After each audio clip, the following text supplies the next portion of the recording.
denizens of the night. Welcome to another episode of the macabre, the terrifying. Broadcasting live from swirls of mist among ancient pine trees, I will be your guide through the witching hours.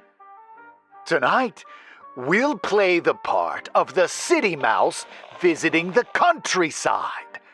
Our scene opens, after the invocation, of course, on an aerial shot of a car winding through beautiful country roads. From the open window, we can hear a happy family, a man and a woman and 2 children, whiling away the time as they approach their vacation cottage. Waiting for them there is the kind old man who owns the place. He casts a contemplative look down the winding trail which leads to the creek and smells the aroma of fresh petrichor and woodsmoke on his clothes. Long fingers of fog slither out of sight and deeper into the woods as the crunch of gravel signals a car approaching. This story is called Hallowed Ground and was written by A.G. Hilton.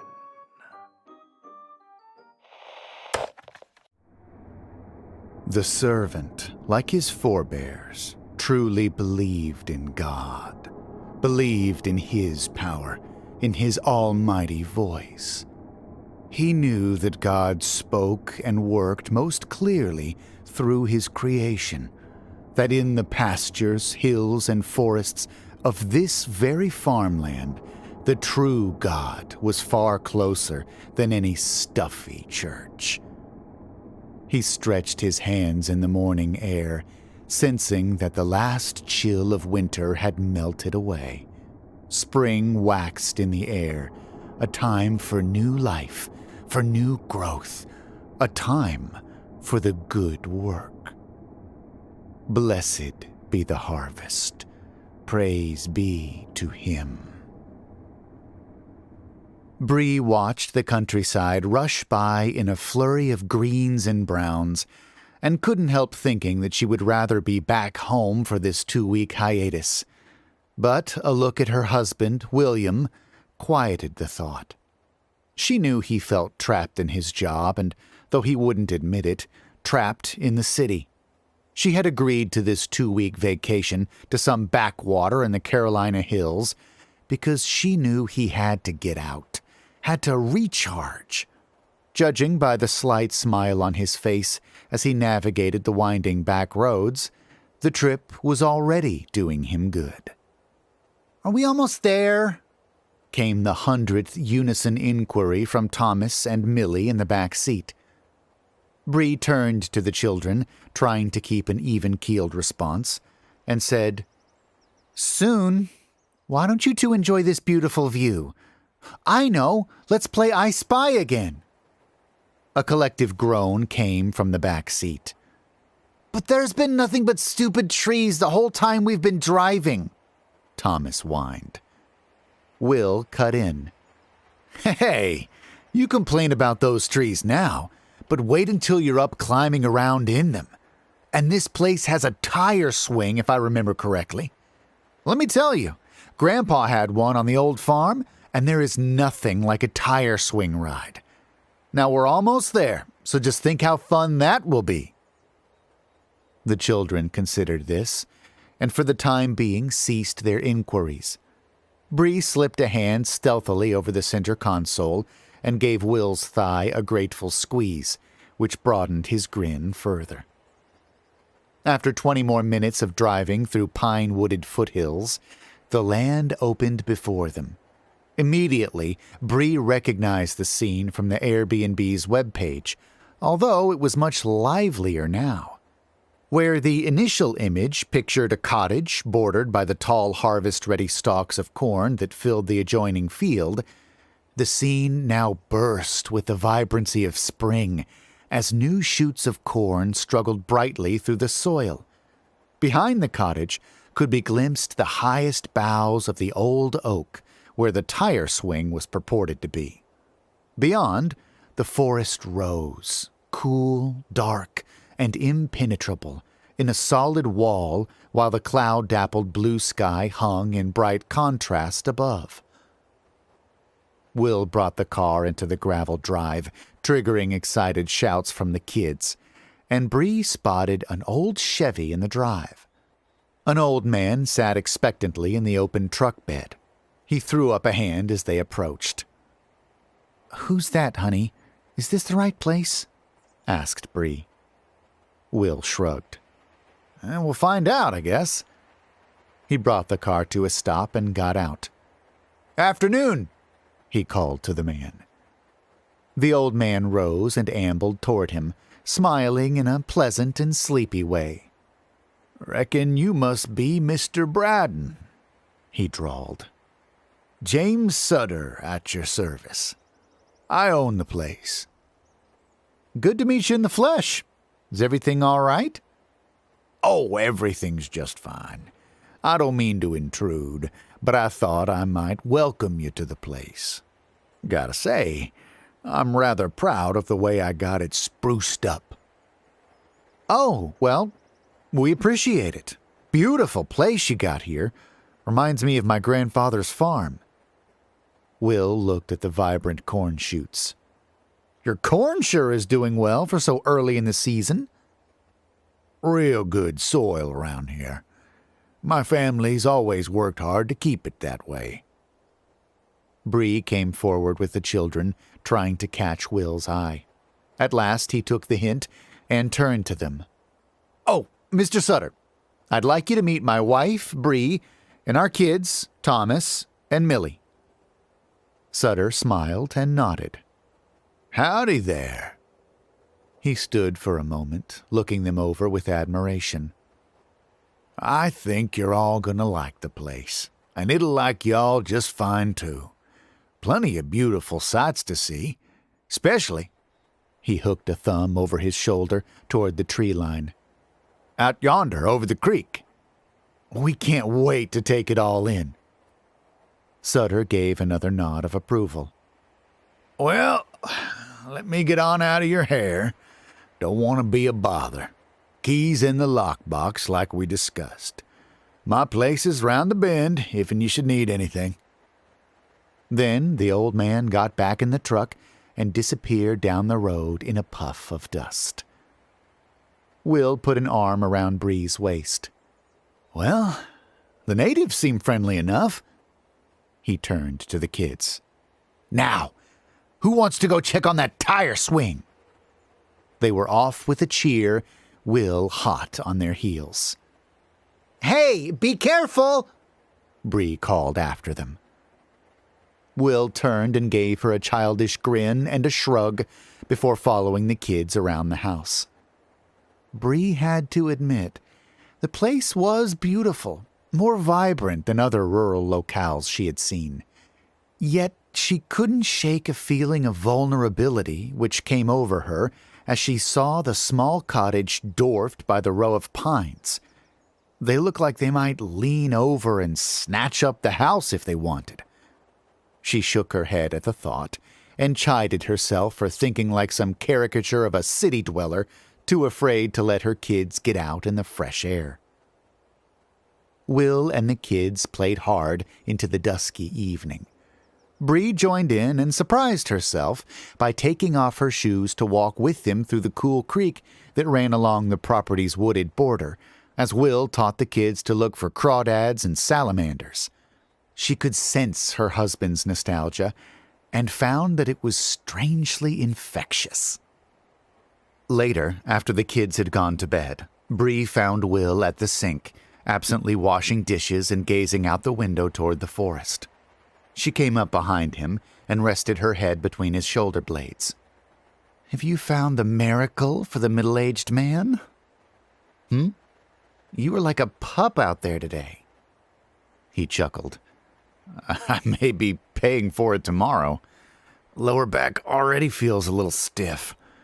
Pretty different from sitting at my desk all day. Yeah, but I can tell you love it. Honestly, it makes me feel young again. Alive. And this place, I don't know, it's just great with the woods and everything. When I was little, I loved exploring the woods and playing pretend. She leaned closer to his ear. You know, the kids are asleep. Maybe we can play some pretend of our own. He turned to face her coy smile, and as she led him away from the sink, she realized that she was enjoying the trip much more than expected. In the darkness, the servant prostrated himself beneath the yawning sky above the pines, in deference to that which had brought the incarnation to his forebears. Again, God had provided the ram in the thicket. All would be provided for. He threw his head back and howled into the void those sacred words spoken to him from the hallowed place. Praise be to him. They spent the next 2 days traveling to the surrounding towns. Bree could tell that Will wasn't thrilled spending time in boutiques, ice cream shops, and visitor centers, but he had promised her as much and kept quiet. Truthfully, she enjoyed being away from those looming pines, no matter how ridiculous the notion was. When she lay down at night, some part of her brain couldn't help but think about how present the forest was, silent and brooding over them. But whatever she felt, Will clearly did not sense it. Each evening, when they came back exhausted from their treks, the kids dragging to their beds, Will would always insist on taking a walk. He had asked her to come once, but she'd refused and had felt childish when he had asked why, and all she could say was that she was too tired. Bree woke on the 3rd day, feeling sleepiness weigh on her like a leaden jacket. She didn't feel that she had slept poorly like the prior nights. The sounds of the insects in the woods had lulled her to sleep almost immediately. But somehow it seemed she'd been sleeping too deeply. Strange dream fragments clung to her mind like spider webs, images of trees in torchlight, branches reaching like skeletal fingers. Once or twice she had stirred and seemed to remember the bed being empty beside her. As she looked over now, she realized that Will had apparently gotten up early as well. "Where's Daddy?" she asked, as she found the kids already up and slurping at bowls of cereal. Thomas shrugged and scooped a spoonful of milk. "He said he needed to take a walk." "I see." Bree rubbed at her temples and wondered at what could drive sleepyhead Will Braddon to take in an early morning stroll when sometimes the call for breakfast wasn't enticement enough. But the thought was fleeting. God, she was so tired. "Morning, beautiful." Will entered with a flurry, a thin sheen of perspiration on his forehead. "It is beautiful out there." He went to the coffee pot, poured her a cup, and offered it to her. "Thanks. I feel like I need to hibernate." "You look like you slept well." "Yeah, I guess so. Had some wild dreams last night, but I feel great." "Wonder if it's the mountain air?" he asked with a grin. "Beats me, but I want whatever you're having." "Where were you this morning?"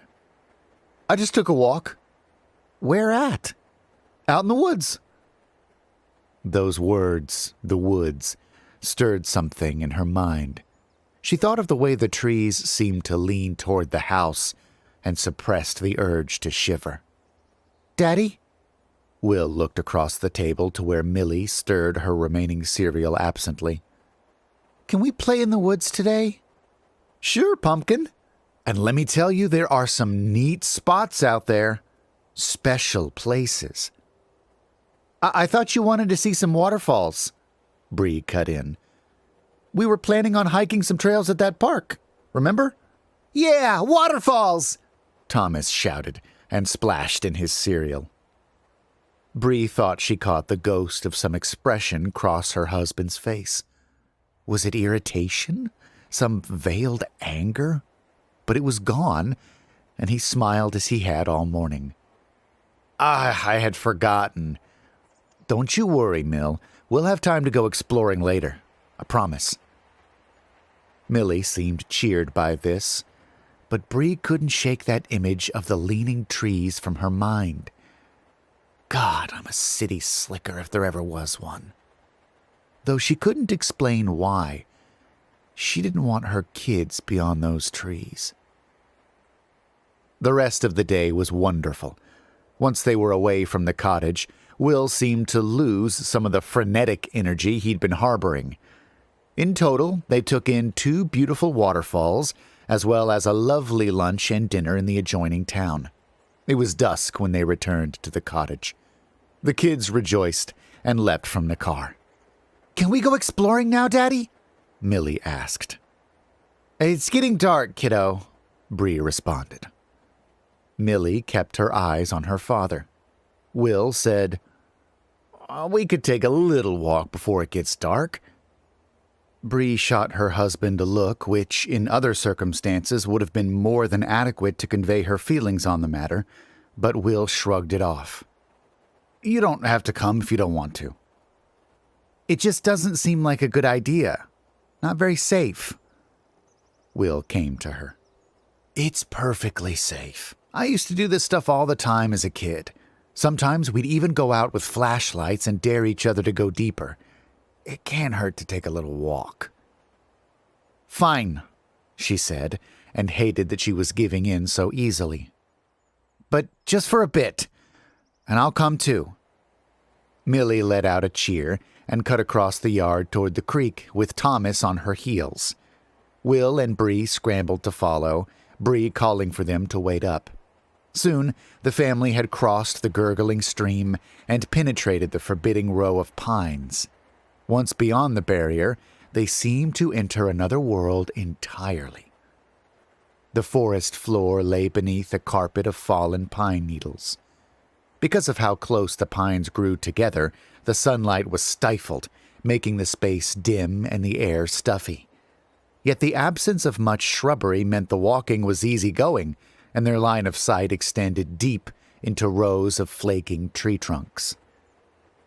Thomas turned to his sister suddenly. "Tag, you're it!" he yelled, and sprinted ahead. Millie followed him, and soon the two became small figures down the pined avenue, diminishing faster than they ought. The sun was still far from set, and they had plenty of time to dally. Yet the sight gave Bree anxiety. The kids seemed so impossibly far away. She called, "Hey, not so far, you two!" Will took off after them, and Bree felt the forest press closer. She bolted after him, gripped by a sudden claustrophobic panic. Above, the pine boughs choked off all the day's remaining light. Her feet squished down, no longer on pine needles, but on a strange, soft loam that sucked greedily at her shoes. She was about to call out again when the dimness of the forest gave way, and she nearly crashed into the kids, who stood between 2 large trees that leaned together, creating a tunnel of limbs. Bree grabbed a hold of each child and shook them. "You need to listen! You can't go running off like that! What if you got lost?" "Sorry, Mommy," said Millie with a shrug. "We just wanted to play in the special place." Movement caught her eye, and she looked beyond her daughter to see Will deeper in the trees. He looked indistinct, merely a shadow. She shivered. Looking back the way they had come, she saw warm shafts of fading light falling on the blanket of pine needles between tall and healthy trees. But before her, everything changed. The trees became smooth black things devoid of bark, the ground a soft, almost swampy mess, and the boughs an oppressive canopy. A mist swirled from deeper among the trunks. Without a word, Will began to walk toward the coiling fog. Will, where are you going?" "Just looking," he said in a soft voice. Keeping a grip on the children, she took one step after him and stopped. Hairs stood on her arms and the back of her neck. A warm sensation washed over her lower belly, proceeding down, as if the air around her were charged with some energy, fierce, base, and primal.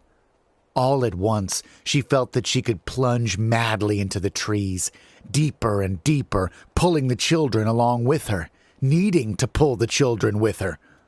But when examined, the thought horrified her with how alien it felt, as if it had not been her thought at all.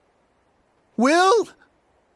He twitched as if receiving a blow to the face. When he turned, he looked bewildered and confused, eyes darting between the strange trunks surrounding them. "We need to go back," she said weakly. A bit further?" His voice was small, distracted. "We're going back now." Will stared for a moment, eyes clouded with something that Bree could not place, but which she had never recognized in him before. At her words, his eyes seemed to clear, and finally he nodded. Bree turned without waiting for him and hurried the children back the way they had come until they had crossed the creek-lined border by the forest. By now, the sun had almost set. Dinner, what little could be called dinner, was consumed quickly and quietly. Bree sent the kids straight to bed and with a firm reprimand, but Will was reticent regarding the incident. They lay side by side in the upstairs bedroom, and Bree kept playing the scene over and over in her mind. She couldn't shake the image of the look which had been in Will's eyes, and the thought that perhaps it had not been Will looking out at her. She let the thought die. She still felt silly thinking such ridiculous things, but she would no longer deny that this place, with its deep forests and hidden hollows, made her feel small and weak. The forest was old, far older than the massive skyscrapers, and vaster than she cared to consider. Suddenly, she didn't care for how beautiful it looked on the surface, and she didn't care that the place was somehow letting Will recapture his childhood. "Something is wrong with those woods," she thought. "Maybe it's making something wrong with Will, too." Maybe she could convince him to leave early, offer to get them another place somewhere in town to finish the trip. She listened to Will's breathing in the dark, a part of her trying to determine if the sound was somehow different, while a cold breath from the forest drove the fog from between the trees toward the lonely cottage. The time had come. In the hallowed place, the elements were prepared. The servant worked under his gaze to ensure that all would be proper. As he had for nights now, the servant began the litany, and in his mind a second voice, more powerful, added to his own. The divine presence swirled around him like a mist as the call went forth to bring all things together. Praise be to him. Sleep suffocated her. It drove her down to darkened depths, where she may have otherwise been perfectly willing to submit and let herself be still under its smothering influence. Yet something was wrong. She did not know what, but a panic rose in her chest, causing her heart to thud wildly. Something was wrong, and she needed to get up now. With great effort, she felt herself rising from the murk like a waterlogged corpse, free of whatever had been holding it to the lake bottom. Thrashing in the bed, she reached over to Will's side to feel nothing. Where could he be? The clock on the nightstand read 2:45 a.m. Darkness reigned. Go back to sleep, a voice whispered in her mind. "Rest and know that all is well." But all was not well. She knew this as surely as she knew her children's voices when they called out in a crowd. The children.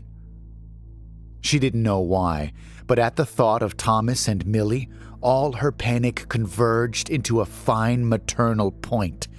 She had to check the children. Despite the grogginess that tugged at her, Bree stumbled through the dark cottage, heedless of the unseen things she bumped into. When she arrived at the small room Thomas and Millie had claimed as their own, the spell of sleepiness shattered. The door was open. The children were gone. Her panic became a frantic flurry of thought as she called their names and flew through the cottage. She realized a chill hung in the air and saw that the back door was open, allowing mist to intrude and settle upon the carpet in dewy drops. The fog lay thick and all-enveloping beyond the door, yet she could see 3 shapes walking hand in hand as they crossed the stream and vanished through the trees. "Thomas! Millie! Will!" The 3 figures disappeared into the darkness of the forest as if they had never been there. Bree launched through the door. The night air speckled her arms and bare calves with goose flesh, but she barely noticed. Her bare feet tingled as they crossed the cold, pricking grass and went numb as she splashed across the creek. The world beyond the pines may as well have been a cave, so dark it lay and yawning. She wanted to call out again, but the names died in her throat, choked off by the fear that something else may be listening. The very trees around her leaned close. Whether to grab her or eavesdrop, she was not sure. Then the clouds broke, and shafts of bright moonlight trickled between the branches in silvery beams. She pressed on. She could not see the 3 figures, but knew they could not be far ahead. Her mind could focus on nothing but the children, of bringing them back. Yet as she pressed deeper into this wooded realm and neared the first of the strangely maligned and ancient trees, as the soft earth began sucking at her bare toes, she felt a crushing will press against her own.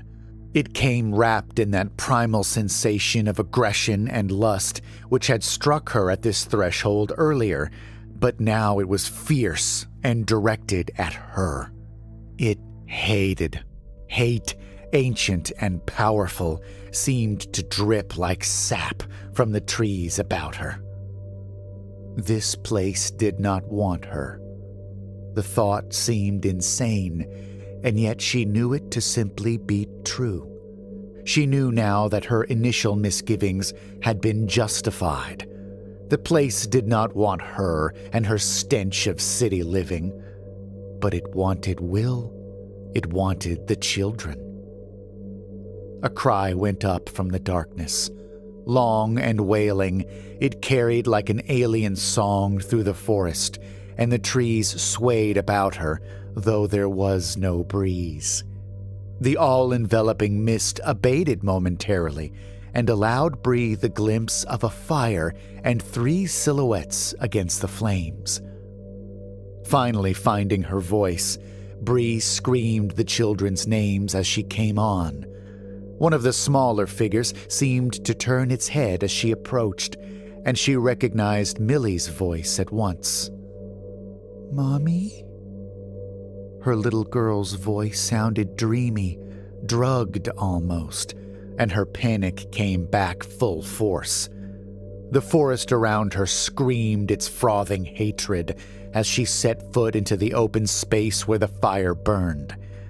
It was a deep and wide hollow from which the surrounding trees seemed to retreat to form a tight encirclement like an army at siege. The bonfire burned bright, and she could finally make out the distinct image of her family, hand in hand, standing before the blaze. From around the fire came a 4th figure, lanky and stripped to the waist. After a moment, she recognized the old man who rented the cottage, James Sutter. Sutter held a knife aloft in her direction. "Begone! This is a holy place. This is holy work." Heedless of the blade, she ran to her husband. "Will, what are you doing?" He turned slowly, and when his eyes met hers, she realized she could not see Will at all. Those eyes held only contempt, the contempt of the forest made flesh. A coldness filled her guts, and she stumbled away from the thing that had been her husband. Her eyes darted to the children. They, too, both looked at her with alien hatred. "Why did you come, Mommy?" Millie asked. "He doesn't want you here."